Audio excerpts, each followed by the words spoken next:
Okay. Go.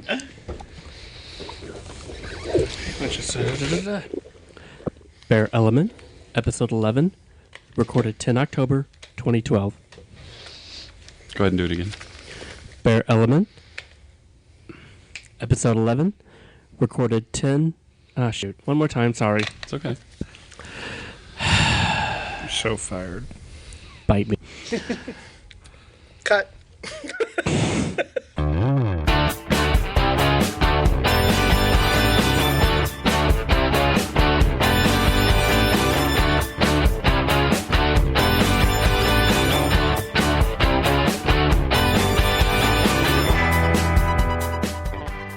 Wow. We haven't been on. lynched yet. Yes, gentlemen. Ta-da. Indeed. This is Tim. And this is Vito. This is Wolfie. This is Clay, and you're here listening to us on our Fairtrade episode. And our emissary of Fairtrade is Thomas Murphy. Say hi, Thomas. Hi, Thomas. And Thomas brought his partner in crime with him today, Mr. Frank. Hello. Frank Camacho. Hi, Alleged crime. Hello. Frank. Alleged crime. Do you have photographs of the alleged crime? I can't show those. So welcome, guys. Welcome. Thank you. Thank you. Thomas and Frank's moved back to the Bay Area recently, so welcome back. Yeah, after 10, 12 years being gone? Something crazy like that. 99? Yeah. 13 years. Wow. Seems like yesterday. Only to old people. Now, where like did you guys live when you were Bay Area before? In Castro, actually. Oh, wow. At 2 Beaver Street. And you left all this. I got promoted You got promoted. to We don't wanna Sacramento, go but into we that don't want to talk story. about we it. It's don't- so okay. depressing. All right. That's a whole other podcast. Oh, okay. Shit your partner does while you're going on vacation. Yeah. Oh, yeah. Basically. All right. But Things you needless never to live say, you guys are back. They're back. And I've heard, where you guys living? Oh, we're living in with a friend in Vallejo while Oh, we okay. get set our roots down in the Bay Area again, somewhere. Yeah. It's tough to find housing in this city. Yeah, it's quite different than when we were here in 99, that's for Is sure. it? Yeah. Wow. Yeah, would you like to hear about the 2-bedroom nice place we had for, what, 1,100? 1,300? Yeah, it was With- 1,300. Garage, washer and dryer unit, whole thing. Yeah. We left and I think they We raised the left rent. that behind Yeah, in we left and they Sacramento. raised the rent to I think 3,500. Whoa. And then they just recently sold the building as 2 separate units, or was it a... The gentleman next door was an architect, and he bought the building, and he divided it into 2 different flats, and one of them sold for $1.3 million, and the other one sold for $950,000 or something like that. Oh, my God. Well, we've complained about housing here before. Yes, housing in San Francisco is unbelievable. Well, Anyway. Thomas's journey after he left San Francisco is he ended up down in the Ojai Valley, and he started working for a company. So, Thomas, tell us about your experience with free trade and your employer. You did it again. You said free trade, not fair trade. Thomas, tell us again about your experience with fair trade and your employer. I'm leaving that in, Clay. Well, I work for an organic fair trade tea company that is based in Southern California called Gypsy Tea. This is so unfair. And what drew me to it was honestly, it's you come to a point in your life where you decide, I want to do something that I think is going to matter somehow. I had been a retail district manager for many years, schlepping music back in the day when they had music stores, and I wanted to do something that mattered. And I discovered a lot about fair trade and discovered that it really matters, and that's why I went that way. What is it? What is fair trade? Fair trade is a global business model, really, that basically does 2 important things. One, it alerts the public that this is a fair trade product that you're buying, which it's ethically produced, and it also provides the farmers of these fair trade farms, of coffee farms and tea farms and whatnot. It gives them skill set, offers them tools so that they can better address the market, because a lot of these farmers, they have these little tiny farms, and these big conglomerates come in and convince them, because it's a commodity, and say, what you have, oh, you're not going to get a lot of money for it. Let me buy it from you, and I'll sell it, buy it from them at a very cheap price. And so it's hard for them to make a living and sustain. So this is a way of offering them the ability to have education and tools, and create an environment for the people who work with them and for them. Because each farm is like a democracy. There's a person who's like the leader of the workers, and then there's the farmers themselves. And with the fair trade dollars that they get, they come together and they decide what they're best going to do to help move forward their community. Now, is this international stuff or domestic? Yeah, Everything? Yeah, both. Both. Okay. But mostly it's South America, Africa, India, Sri Lanka, things like that. Oh, okay. It sounded like a lot of hippie talk for a second there. Well, it is a lot of hippie talk, and to a level, you know. I discovered Berkeley, and it was like, oh, look, a hippie. Exactly. Well, if you go visit Ohio sometime, you'll see a lot of hippies there. There you go. It just happen to be millionaires. Exactly. But you can't tell these days. No way. Hippies No with way. power. Exactly. Power hippies. That's actually a really good way to look at it. That's kind of the thrust of what fair trade is. It's just a sustainable model. Most of these farmers are doing, a lot of these farmers are doing organic, which really reduces your yield. And basically what the fair trade, when you agree to be a fair trade person, you say, I promise you I will always pay this minimum amount for what you're selling me. Now, if the market is better than that, you'll pay market value. But if the market falls below that, you still pay that minimum amount. And there's also a stipend you add to it, depending on the product. Like with tea, it's basically €1 per kilo. And that goes into a fund that the farm owner and the leader of the workers get together and they decide how is that money going to be used. Is it going to go towards clean water? Is it going to be used towards hospitals? Is it going to be used towards education? Whatever it is they want to use that for, to make it a fair and equitable working environment for everyone. Fair trade also encourages very heavily to go organic, so that you're not using pesticides that hurt your people, not using pesticides that hurt the earth, that sort of stuff. You know, so that's why I think it's a fantastic organization. And so buy fair trade in October, especially. Woohoo! How do you know it's something that you're buying is fair trade? They're going to have labels on them that say fair trade certified. Okay, so I looked that up and put that on I'll put the picture on the website. Yeah. So this is how you know. And the Fair Trade Committee, what they do is they go out and they certify that the people are using fair trade products, as well as that the farms are doing what they're saying they're doing.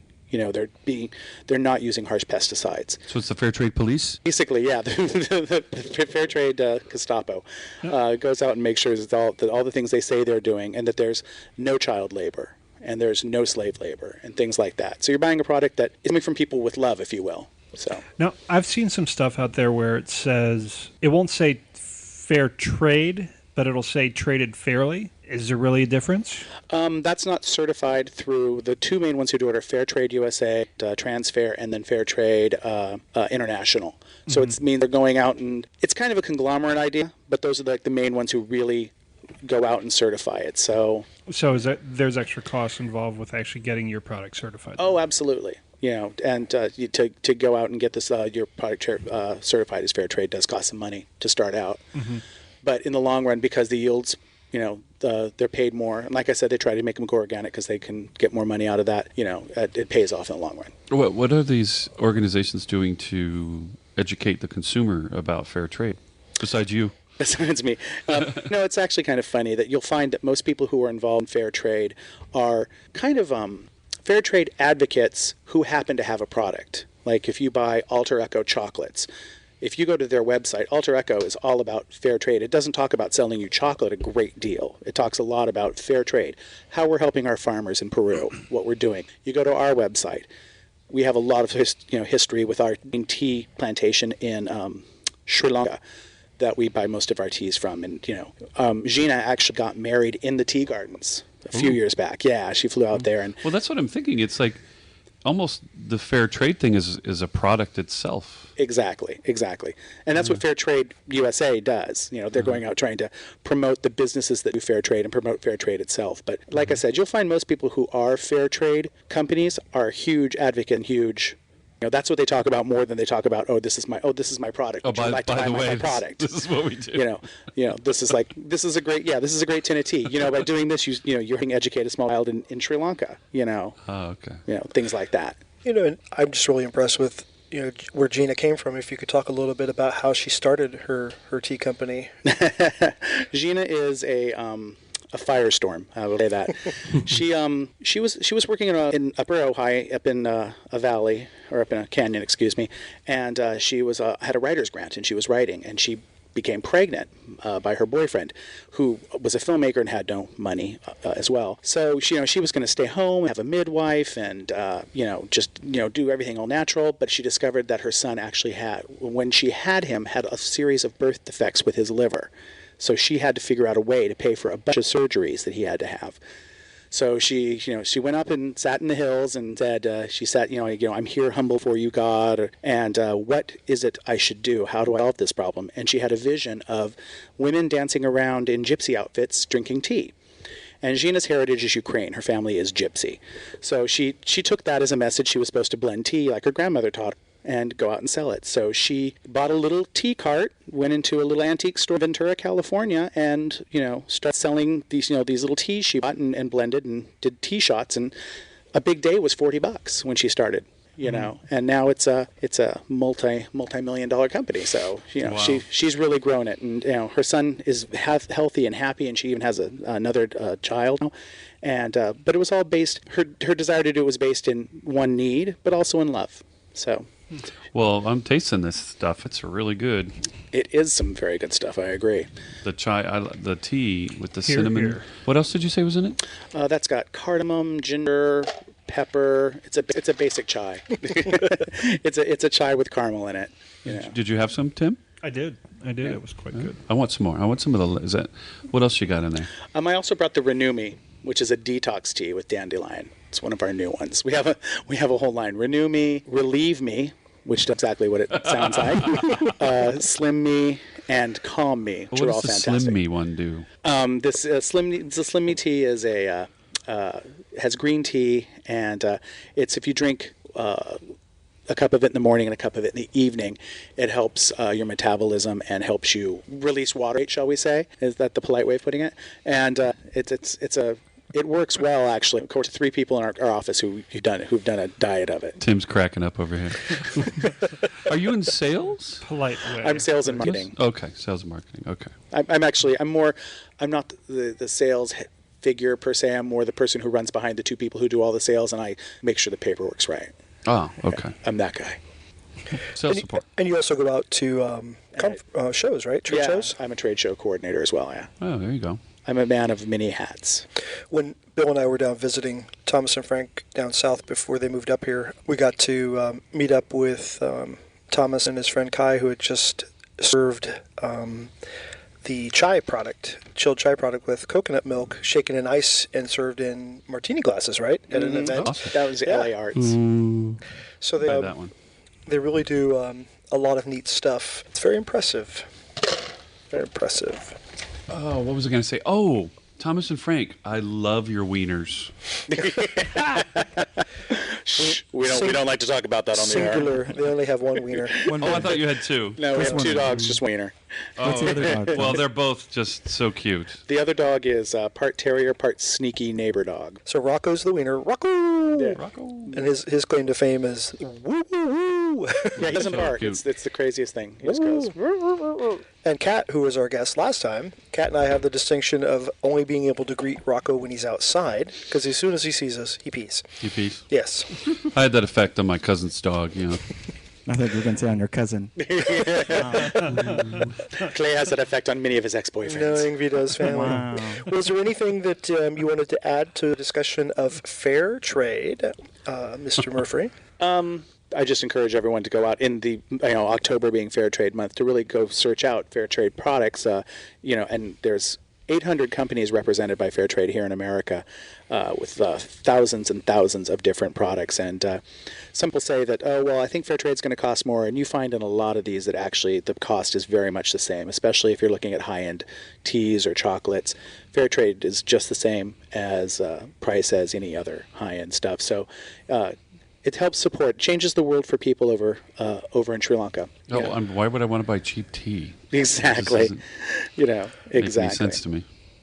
Well, it's good stuff, and I know you've shared quite a bit of the different teas with our family, Bill and I, and then we've in turn shared those with Kat at her hostel. Yeah. And spread the word that way, and a lot of people are like, this is really good, where can we get some? Well, glad you asked. Whoa. Word of mouth. Well, that's Exactly. awesome. Well, Where can you get it, actually? Oh, Now that I think about it. we're in Whole Foods, we're in Kroger's, we're in God, now I'm saying blank. Safeway. Trader Joe's? No, actually, they came to us and wanted to do a private label, but we're the size company that private label's not going to help us a great deal. We want to get our name out there. Most health food stores here in San Francisco, we are also in Rainbow Market.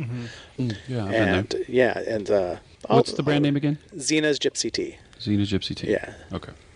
Cool. And it's you'll see it on the website, but it's spelled Zenas for Zena's, and then Gypsy, just like it sounds, tea.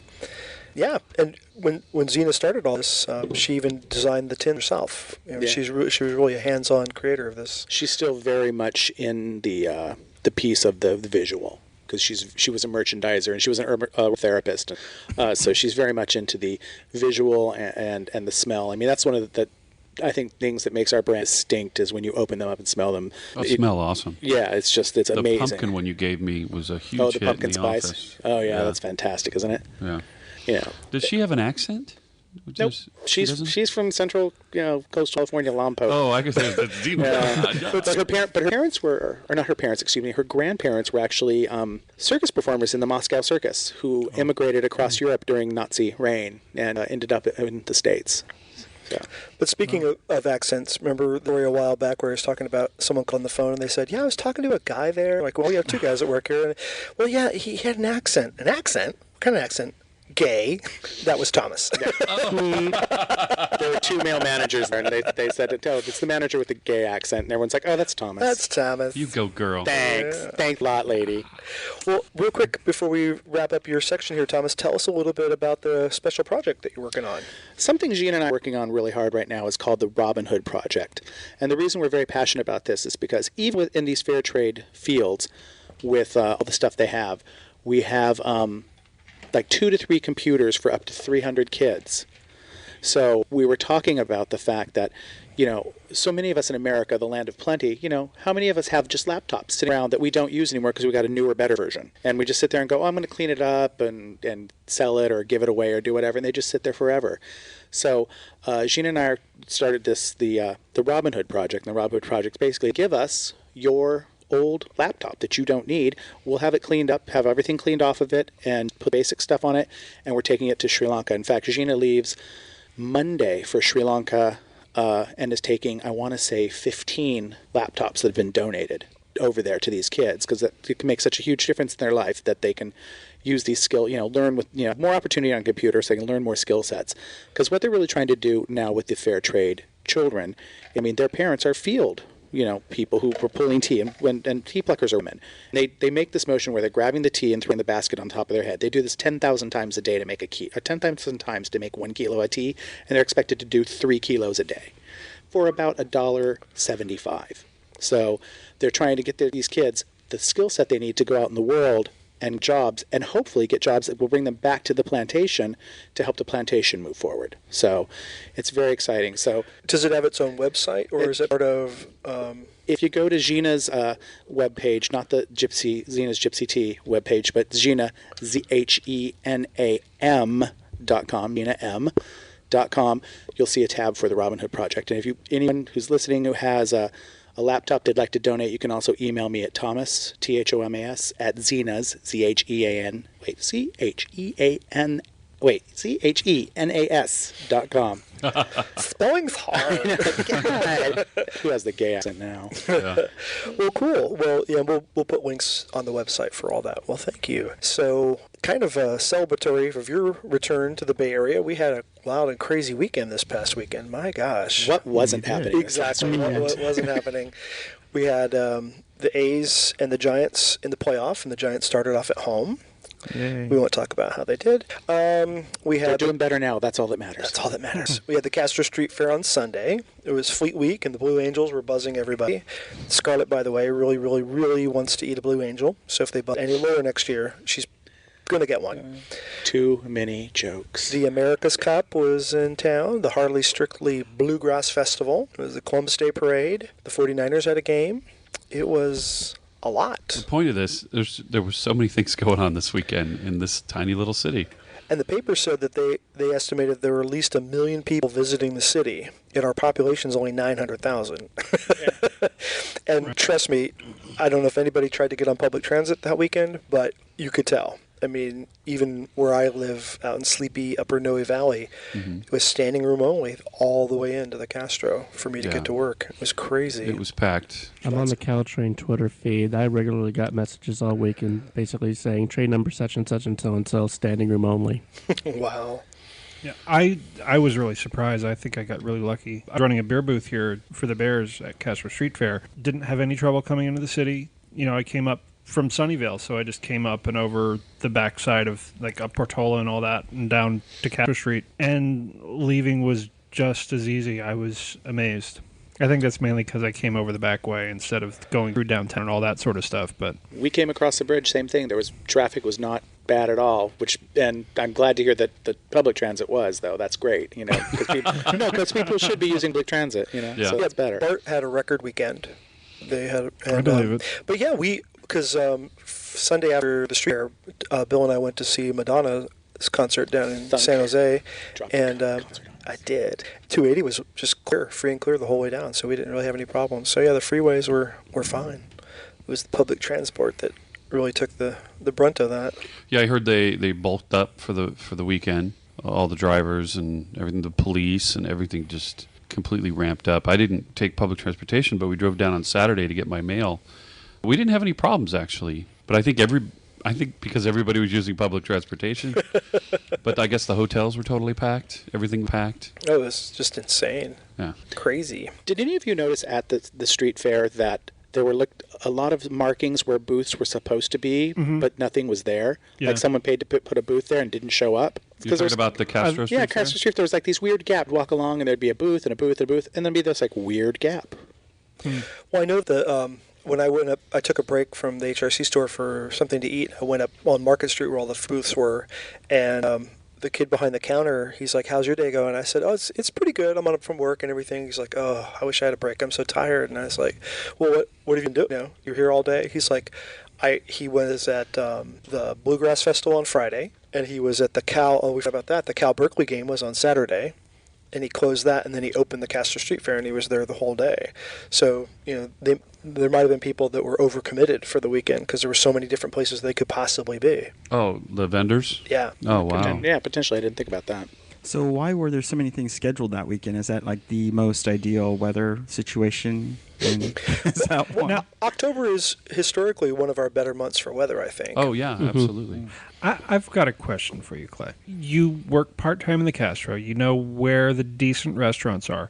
Why would you go up and that crappy street fair food? Actually, what I had was really good. I had some chicken strips, and they were very nicely seasoned, and they were well prepared. I like street food. You know, I'm okay with it. I have a peasant palate. I like things nice and simple.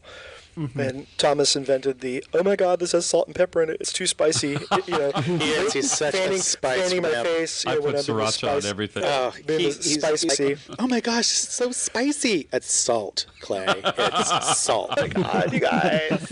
not even ionized salt. Has Sea anybody salt. seen the Dos Equis street food truck here? Uh-uh. No. Dos Equis decided that they're pushing street food. But Interesting. the food that they got me all excited. They're like, free food. Go to the truck and get some street food, you know. Dos Equis, the most interesting man. Speaking of I which, don't often eat street meat, but when I do, Well, guess what it I was? saw on... Three different things. spin to your microphone. Three different types of food, and they were all exotic food, like eggs and brains, stuff that I don't eat because I have a squeamish stomach now that I've gotten older. Wait, how are eggs exotic? Yeah, I like the Oh, brain. no, like you had me with the brains because I was like Scooby Doo time. Well, you know, whatever. All three choices, I cannot remember what they are. I'm sorry. We talked about it today at work too. Was there Just really- fish? And that's just like the Filipino stuff when it's like It was. fertilized egg. It was, yeah. Balut? That's what it was. Well, if you ever want Vito to leave your house, just start frying up some fish and screaming out of the house, "Oh my God!" Poor dear. Well, Yeah. flashbacks to the days when he was doing women. What? But Nice. Just grossed everybody out. That is disgusting. I can explain it to you if you'd like. Anyway.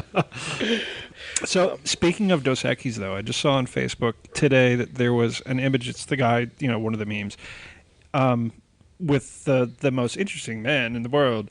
And it says, I don't always play a red shirt, but when I do, I live through the whole episode. It turned out in his younger years, he was a red shirt on an episode of Star Trek. And he lived through the whole thing. He didn't die. He was an ensign expendable? yeah, exactly. Oh my God, that's awesome. hysterical. In those commercials, I love the guy who plays the young version of him, like when he's kayaking through the hole in the ice or whatever, and has his shirt off. Seen that. I don't remember that Makes one. me want to beer real bad. It's a private time. Thank My you. friend Mike from San Diego dressed up as him for Halloween. It was awesome. That's hysterical. Never too late to have a history or something like that. What does he say? Yeah. So what did you boys do on your welcome back celebratory weekend, Thomas and Frank? Our welcome back weekend. Yeah. Came into the city for the Oh yes, we came Castro in Street for Fair the on Castro Sunday. Street Fair. What'd you do? We met up with some friends that we hadn't seen in a while, and we met up with some more friends that we hadn't seen in a while. And so on, and so on, and so on. Yeah, so we're back, and so it's weird how you have friends that you've known for a long time that run in different circles. So now we're kind of bringing those circles together again. So Yeah, There but you go. interesting. 2 of our friends commented. It's like, oh, great. I'll get to see so-and-so who I never get to see. Once you guys moved out of the city, I never saw him. In fact, you were one of them, Clay. Paul and Sean were saying, oh, look, we can see Clay again. Yay! Yeah, it's really weird how you know people through people. I know for me, sometimes that is the connection. Nothing other than that's just sort of how I know that person. Right. And if you see him, you'll talk with them and be friendly. But if you don't really go out on a limb to If we don't have Thomas and Frank to kick around, what would we even talk about? So. Yeah. And it's really easy to fall into that, too, just because there's so much, especially in a city like San Francisco or even the Bay Area, there's so many people, there's so much stuff to do, and it's really easy to just fall into that habit of just, only hanging out with certain people. Well, does anybody else have any remembrances of this past weekend that they want to share before we wrap up for our break? Seeing a United Airlines Boeing 747 up close and personal in the Sunset District. Hey, I'm an airline buff. I like these things. Oh yeah, the air show. What'd you call it? The Fleet Week. Fleet Week. Fleet Week. Blue Angels. That was awesome. Yeah, on Friday night we didn't saw go them to the practicing show. over the top of Cat's hostel. That was Yeah. pretty cool. Well, folks, that's our first half an hour. We're ready to take our stretchy break. And for our radio listeners, that's this week's installment. BearRadio.net.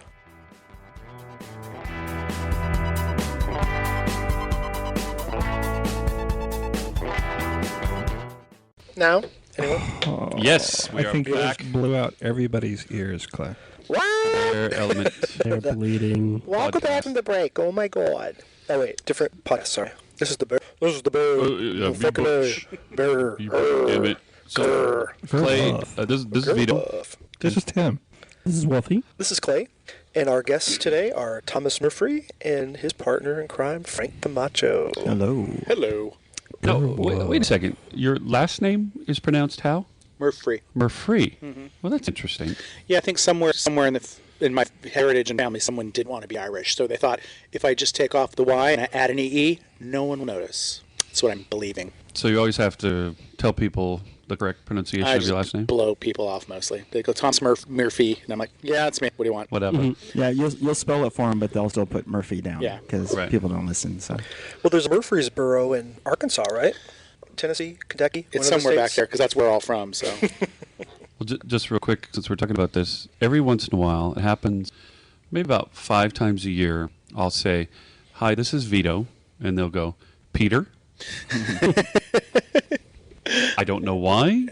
I don't know They're how. not listening. because people don't Yeah. listen. I get Jim all the time. Clay becomes Corey, Coy. Corey. I've heard all kinds of things. Jackass. Wow. That's mostly Tom's, yeah. Hey, jackass! Hi, I Thomas! never figure out with the wolf, sir. Is it wolf with a U or wolf with an O? I usually go with an O. With an O? Okay, good. All right. Oh my Yes. God. Well, oh my God. Last weekend, we had our big crazy weekend here in the city. Did anyone happen to see the naked people up in the Castro? I saw one naked person. Only Surprisingly, one. only one. Yeah, He had a backpack. Was it the same one? I think so. Yeah. It's a little disappointing. In the size Castro in the Street size Fair. of Expect to see that. He was watching- He disappointing. was there when we were watching the Ethel Merman Experience. They were fantastic. Is that a group or something? It's a guy who dresses up like Ethel Merman and sings like U2 and who else? Contemporary with songs. the full mermaid. Yeah. Yeah. Oh, that's awesome. Oh yeah, they're performing somewhere here soon, live in the next week or so. Somewhere. Are they On the naked? 20th. No, they're not naked. not. Well, we're No. talking about naked people. What? Okay, Well, sorry. I read an Those are close. article about the naked people in the Castro. They hang out at the top. I guess there's some people that want to put some restrictions on them because I guess they're walking around places they shouldn't walk around. Maybe.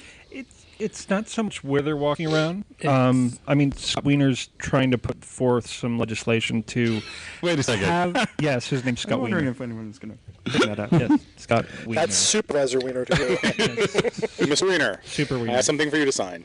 But it's just people taking it over the top. It's more than just some guys sitting in some chairs at the plaza on the weekend. It's guys with cock rings and sometimes pleasuring themselves. And there's, there's families around. There's kids that walk, to and from school through the areas. And it's like, yeah, I get it that you're naked. I don't have a problem with nudity. I'm far from being a prude, but No, it shouldn't be sexual, yeah. There's a certain line there when you're wearing cock ring and stroking yourself in public. Yeah, the Especially- line is I'm- Folsom Street. Yeah. Fair.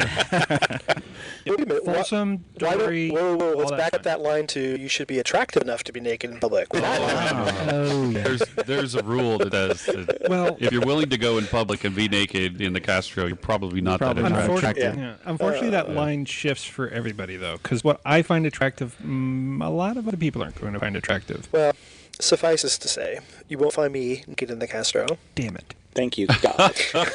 Bugger. Like you said, there's some men for everyone. But people take pictures with them. People. Oh, yeah. they're Kind of they're famous. kind of a tourist attraction. Well, to the point where some of the naked people were actually demanding money from people to have their pictures taken with them. That was in the article too about restricting them now, or actually, Right. aren't there laws on books already? Right? It's just enforcing them. Well, no, technically it's not illegal to be naked in the city or county of San Francisco. It's just that if you do something to offend somebody, then they can complain. But But it couldn't be sexual. or well, something that like would certainly be offensive. Lewd conduct. Yeah, but even if you're just naked and someone objects to it, they could protest. But the thing is that you have to call the police, stay there, file a report, agree to go to court, or they're going to prosecute it. And few people are willing to do that. So, politics in San Francisco can always be really interesting, and I've heard that Supervisor Wiener is probably being pressured into that. It may not reflect his personal views, but there are enough people in his district that. Well, there's enough gay people that live in the Castro that are like, come on, guys, enough's enough. Yeah. So that would be Wiener pressure. So how many people is it that are apparently doing this? Like 3 or 5-year-olds. 4 or a No, at dozen? least a half dozen to a dozen, I would guess. And then when they congregate, like sometimes they'll have meetings, and there's as many as 20, 30 at the most. Don't look at me, I don't know. Oh, okay. Well, there's lot of them are there's some straight. salacious photos on SF Weekly, so we can put a link to that on our website. Oh, really? Did Yeah. they have them like touching themselves and stuff? No. Oh, just naked. No, yeah, Well, just they also have the nude bike ride. They have 2 of those at least a year down in the Embarcadero. Thousands of people naked on their bikes riding around. That's not part of critical mass, is it? I don't know. For those But who don't know. that's a global thing. The naked bike ride is a global thing. So Oh, okay. yeah. So, well, speaking of politics in San Francisco, and as wacky as it is, our sheriff, Mercarini, right after he was elected, was suspended by our mayor for an alleged, what would you call that, domestic violence arrest. Yes, On that's the, a fair and qualification. for the arrest, yes. And then, so it was sort of an unprecedented power grab. Some people thought of it, but the supervisors voted. They didn't have enough to suspend him, so I guess he gets to keep his job. And it's sort of been a big brouhaha around here. Any opinions on that, anyone? Bueller? Well, it was in the top of the newscast for as long as since I've moved here. So almost a year next week. This has been in the news, and they're always talking about it. And then the wife flew down to another country, Venezuela. Venezuela. With She her son, shows right? pictures of her arm bruised, and It's just a huge deal here in San Francisco. Yeah, and it was after he was elected, but before he was sworn in. It was a New Year's Eve argument that they had, and he grabbed her, and she bruised. And she took a video, had her neighbor make a video of it, her neighbor's lawyer.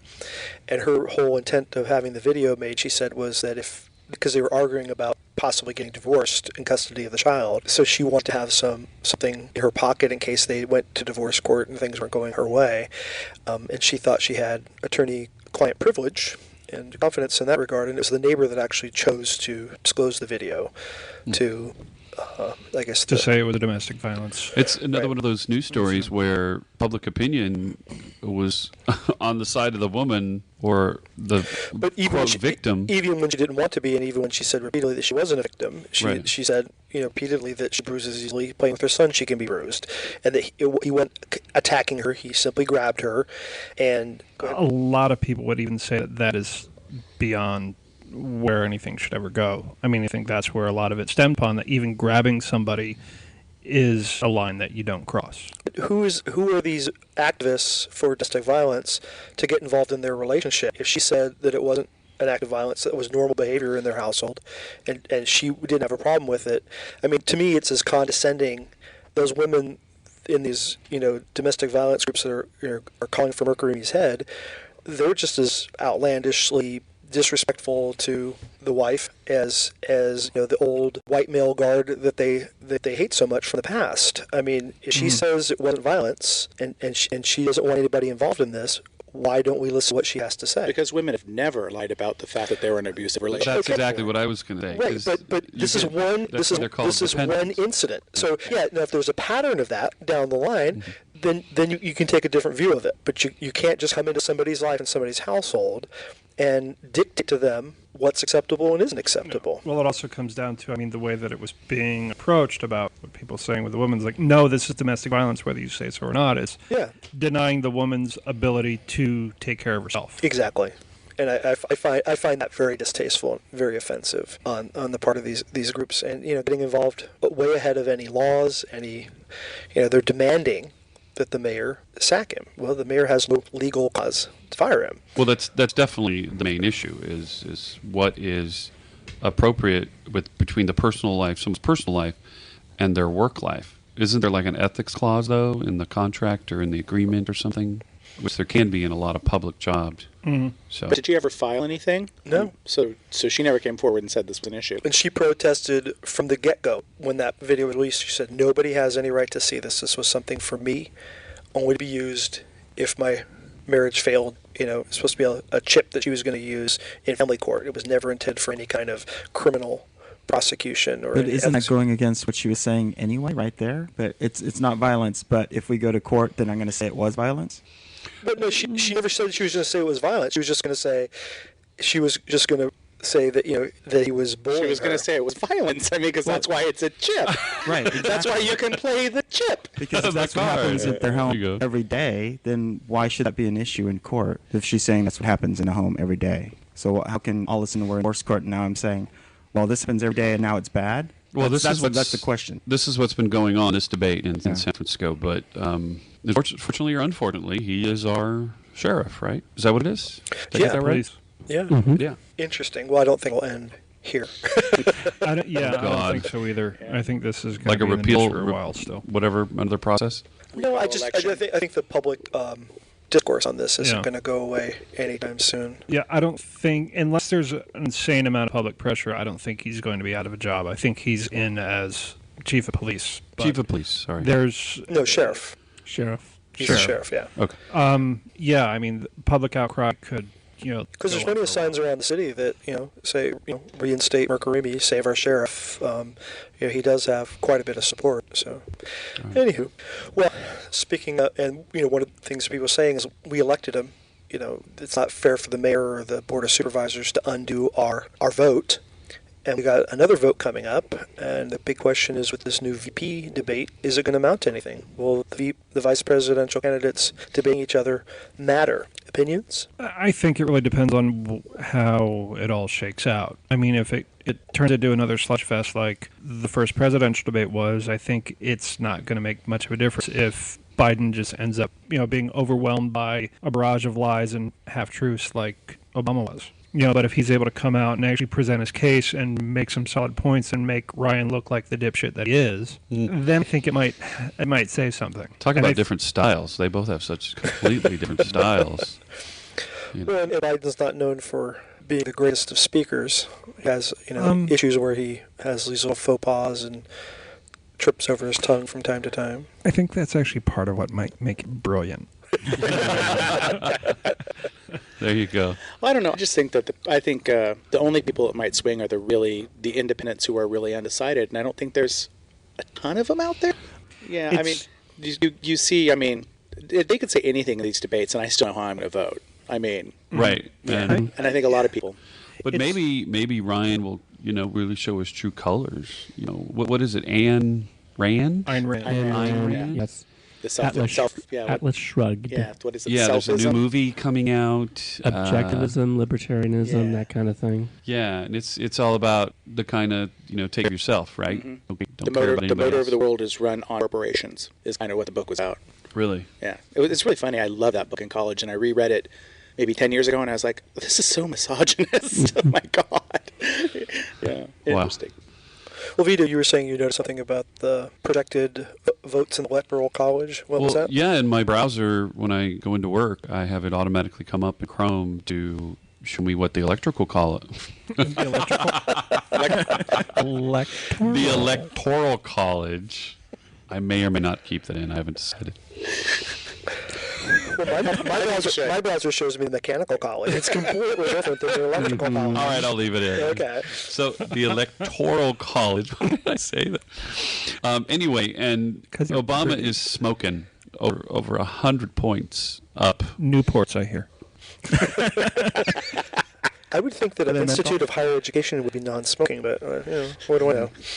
Anyway, so there's like Fairtrade and Romney's. Well, I don't know how they're getting their data. Are they actually asking the people in the electoral college how are you going to vote, or how accurate it is? But if it's I think that they would be basing them off of the polls, which overwhelmingly have been supporting President Obama. I think there was a little bit of a dip in them after the last debates, but I don't really see that continuing. Well, there's the distinction between the popular vote and the electoral college. Right, because every state has the potential to treat those differently. In some states, it's winner takes all. In some states, it's proportional. So right. But as of now, unless something crazy happens, I think it's going to work well. Well, I had a bizarre, I guess you'd call it a nightmare. It was sort of a dream, but then I was a rebellious teenager, and I had to bring the trash cans in, and my dad was Mitt Romney, and he wouldn't help me, so I spit in his face. It was like bright green, just like, projectiles, spit right in Mitt Romney's face, and he handled it really well. He didn't beat my ass or anything. Did he give you that shit-eating grin he has during the debates? Mm-hmm. So you said it was when you were a kid, so that means it was garbage cans without the wheel on them, right? Oh, well, yeah, they were stone. That's why I needed help. Old. That's old. I'm not that old. Anyway, let's talk about penis. Penis? Well, whose penis do you want to talk about? Anybody that was tights. Like a superhero? Superheroes are fine. Well, I don't think Kathy Rigby has a penis. She wore the tights, so she's Peter Pan. You know for sure, though. I don't know for sure. What about that wrestler who ended up gaining all that weight, but while he was doing his wrestling, he was pretty hot, and he has little balls and his little wiener. The international wrestler, he was in the Olympics. You're so editing this out. Crickets. Anyway, let's start again. What? No. Keep I'll give going. you 15 seconds extra on the clock. Just keep going. So, whose wiener do you want to talk about? Rocco? I want to talk about Hulk Hogan's wiener. Oh, my God. Everyone wants to talk about that. Have you seen that video? Yeah. On Facebook? Brother. And we were trying to watch it before we started recording tonight, and I apparently am quite incompetent at finding X-rated videos online. Wow, you finally admit it. Well, it wasn't on Xtube, so what was I supposed to do? Where did you end up finding it? My buddy Roy from Dallas had it on his Facebook. Oh, No, but when we pulled it, I think we looked at it. We found it on Gawker.com. Gawker. Let's check that out. Yeah. So there was a sex tape. So Hulk Hogan has a sex tape out. Well, somebody released it. Somebody recorded it. He's doing his buddy's ex-wife, and his buddy's name is Bubba Love Sponge. Is that Yes, yeah, Bubba Love Sponge. Wait, I thought that was her name. No, that was That was his name. the man that was I like. thought that was the name of contraceptive. Right. Yes, the Love Sponge. Didn't the FDA recall those? You're not Bubba Love Sponge worthy. Well, they cut it a little bit, but it was pretty methodical. I mean, it was strictly just for sex. It was strictly just to get off, and then he was out. I was bored that he ate so much. There's been a lot of wrestlers in my youth that I would have loved to see naked, and Hulk Hogan's just not one of them. The Undertaker. No, I'm more of like an Arn Anderson type guy. Ooh, Rowdy Piper. No, Randy Couture. There wasn't too many hairy wrestlers out there. It's one hillbilly guy, and I'm trying to remember his Hillbilly name. Jim. Oh, that would be him. Big beard. Wolfie likes the big beard. I wonder what Andre the Giant's wiener. His balls were probably the size of bocce balls or something. I think you couldn't hide that in the shorts if they were. Arn Anderson. Hi, Apple, about my application to take away our explicit tag, just never mind. Sorry. Super sorry about that. So I was banging this chick. Oh. Well, at least you have to have respect for him in the sense that he was already famous and then the sex tape came out. Not like a Kardashian who became famous because of the sex tape. Or Paris Hilton who became famous because Well, of the I sex tape. actually saw an interview with him today, and he was saying that it's affected his business deals. It's affected his relationship with his new wife a little bit, not too much. I guess he kept saying that he had hit bottom with the accident with his son. Yeah, she was on and, top for much of the video.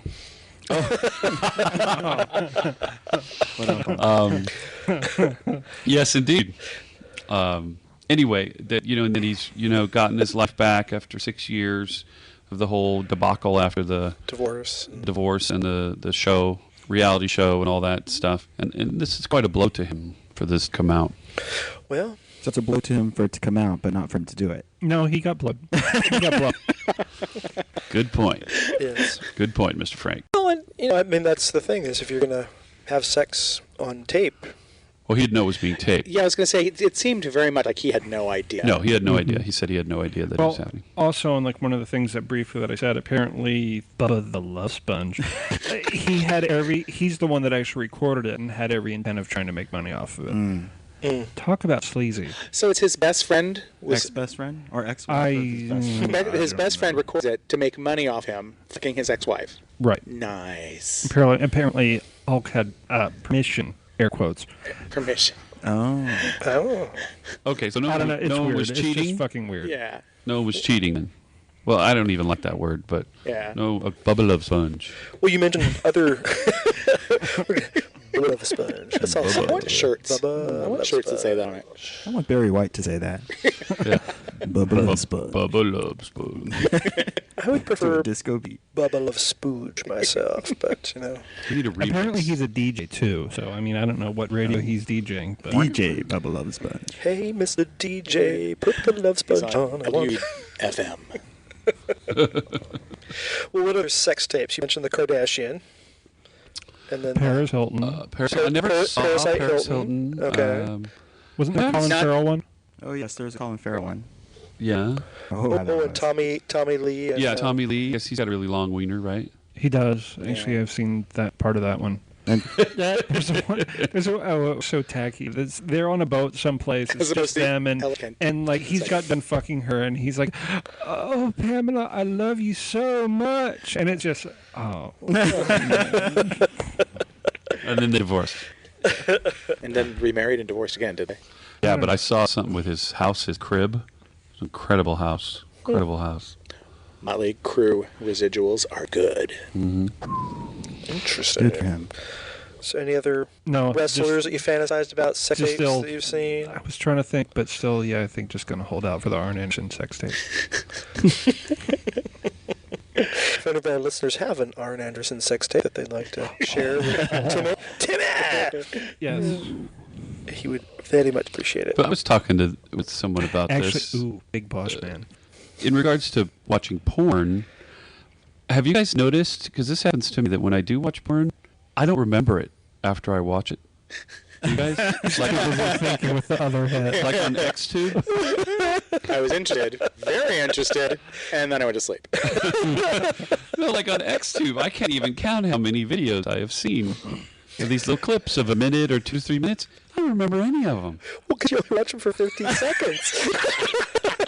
You can't fully remember in 15 seconds. You don't even get through the credits.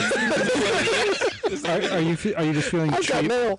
I'm like, Cheap and used? I just think it's very interesting that all of the hours combined that I've seen this stuff, and I don't remember any of Well, it. it's not like the stuff is written to be memorable beyond the moment. It's not like, don't have much of a I want to make storyline Gone with the either. Wind, So. where they bang. You know? Yes, it's not going to be Goodwill Hunting, where we can have that 10 minutes of amazing fucking dialogue that you're going to take to the grave with you. I'll ask a question, please.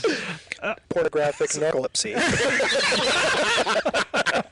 Pornographic amnesia. So what happens when you turn on a clip and you're like, oh, damn, I've seen this one before? Does that happen Instant to you? erection flared. Oh, not interested. I've actually, if I liked it, seeing it again is So it's fun. okay. All right. Seeing it is fun. So basically, porn's like I Love Lucy episodes for you. You watch them again and again. You're like, oh, I don't remember this It's a one. great episode. Well, the one in the chalk factory, that's the Yeah. best. Yeah. Vitamin and Vegemin. Vitamin and Minimac. Well, Vito, after that, are there any back scratches you'd like to share? I thought about it today, and I just want to back scratch my boyfriend Tarek, and we just got our new place in Emeryville, and Yay. making it look nice and sharing everything. It's nice. It's fun. It's a cool experience. Domestication. Yes, exactly. Cool. Alrighty. And I'm considering on asking him to post our relationship on Facebook. Ah. To me, it's a huge step. Huge step. I don't take that lightly. I think a lot of people rush into that, but this is Backscratches. Sorry. I'm going to another topic. I like back scratching one that's posted the relationship on Facebook. I'll write that down. That's a good topic. New topic. Okay. Okay. That's it. Okay. Let's skip on over here to Mr. Tim. Back scratches. I'd like to back scratch James, my partner, Andrews and Dave.